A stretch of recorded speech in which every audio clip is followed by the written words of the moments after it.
Vote ಹಾಕಿದಾರೆ ಅಂದಾಗ ಬರೀ ಟ್ಯಾಕ್ಸ್ ಹೆಚ್ಚಿಗೆ ಮಾಡ್ಕೊಂತ ಹೋಗೋದಾಗಿತ್ತು. ಅದ್ರಾಗ ಈಗ ಒಂದು 2 ತಿಂಗಳ ಹಿಂದಂತೂ ಸರ್ ಪಾಪ್ಕಾರ್ನ್ ಮೇಲೂ ಟ್ಯಾಕ್ಸ್ ಹಾಕಿಬಿಟ್ಟಿದ್ರು.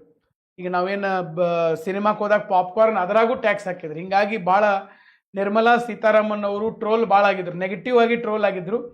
ಬಟ್ ಈಗ ಮಿಡಲ್ ಕ್ಲಾಸ್ ಜನರಿಗೆ ಭಾರಿ ಖುಷಿಯಾಗಿದೆ, ಒಂದು ಒಳ್ಳೆಯ ಬಜೆಟನ್ನು ಕೊಟ್ಟಿದ್ದಾರೆ. ಮತ್ತು ಇದು ಅನಿವಾರ್ಯತೆಯೂ ಇತ್ತು.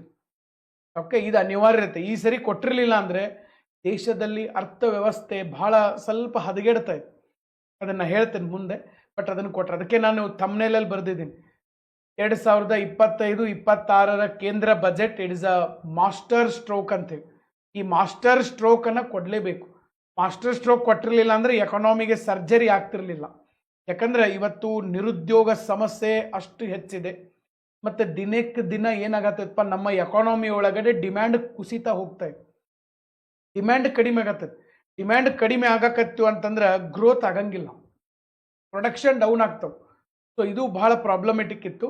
ಬಟ್ ಈ ಒಂದು ಡಿಸಿಷನನ್ನು ಅವ್ರು ತೊಗೊಂಡಿದ್ದಾರೆ. ಹೇಳ್ತೇನೆ ನಾನು ಅದ್ರ ಬಗ್ಗೆ, ಯಾಕೆ ಮಾಸ್ಟರ್ ಸ್ಟ್ರೋಕ್ ಅಂತ ನಾನು ಇಟ್ಟಿದ್ದೀನಿ ಇದಕ್ಕೆ ಹೆಸರಂತೆ.